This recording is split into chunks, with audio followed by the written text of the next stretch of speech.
Clarins a toujours eu une très belle vision de l'environnement. Ça fait partie de la philosophie depuis la création de l'entreprise. Pour une raison très simple, nous travaillons à partir des plantes. Quand on travaille avec les plantes, on les aime et on sait qu'il faut faire très attention et aux écosystèmes et aux populations qui récoltent, transportent, transforment, font les extraits. Donc ça fait vraiment partie de la politique de la maison. Nous avons eu des programmes de protection de la biodiversité depuis les années 85, ce qui était tout à fait nouveau à l'époque. Ça se passait au Brésil avec ProNatura International.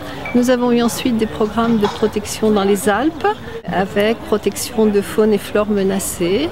Et Clarins a toujours voulu soutenir les pays d'où sont extraits certains des ingrédients. Nous avons réalisé notre premier bilan carbone de l'entreprise. Nous avons constaté, comme toutes les industries de la cosmétique, je pense, que l'importante émission venait non pas de la matière première, non pas du transport, parce que ça c'est suffisamment bien géré, mais surtout du packaging, de tout ce qui est emballage, tout ce qui est en effet autour du produit. Ça veut dire qu'il y a un travail colossal d'éco-conception à réaliser. Donc depuis 4 ans, nous nous attachons à former les équipes marketing et achat pour leur expliquer qu'on peut utiliser des matériaux avec tout autant d'attractivité et de plaisir, mais avec moins de matériaux, avec des matériaux facilement recyclables, facilement démantelables. Et dans le groupe Clarins, nous avons par exemple la marque Thierry Mugler. Nous avons réalisé un parfum qui est juste en quelques pièces facilement démontable, qui est recyclable, mais qui est aussi rechargeable. Donc le luxe, c'est ça, c'est un produit qu'on va utiliser toute la vie, qu'on va transmettre dans l'héritage, ou alors il faut être suffisamment astucieux pour trouver des emballages plus sobres, et c'est un gros travail dans l'entreprise. C'est une de nos priorités, bien sûr. Alors ça, c'est le troisième sujet très important. Il y a l'ingrédient, la matière première, la plante et tout ce qu'on fait pour les populations. Il y a le packaging avec les équipes marketing et il y a en effet la communication avec la consommatrice. C'est tout ce qui concerne ce qu'on appelle maintenant l'affichage environnemental.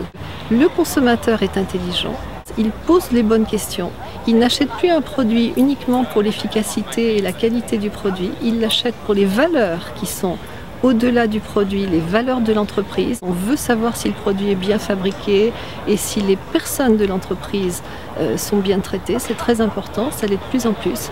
Et le consommateur veut savoir, quand on a fabriqué son produit, quelles ont été les émissions réalisées. Ça veut dire qu'on calcule les impacts environnementaux de chacun de nos produits en étudiant toutes les matières utilisées pour le réaliser. C'est ce qui est le plus important dans la vie. Tous les matins, on veut se réveiller avec le plaisir de profiter de cette nature qui est très précieuse, de profiter de cette eau qui est précieuse.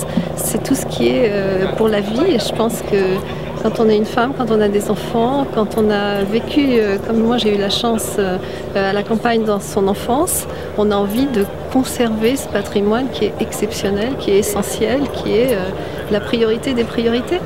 On aime la nature et la nature, les hommes, tout ça c'est lié. C'est évident qu'on ne peut pas vivre sans un respect de tout ce qui est dans la nature. Pour moi, c'est ce qui est le plus important, défendre ses valeurs et respirer un air pur et conserver la beauté et la richesse de la nature, de la forêt, des arbres, auxquels on doit tout, on doit la vie. Et on est très sensible au sujet, bien sûr.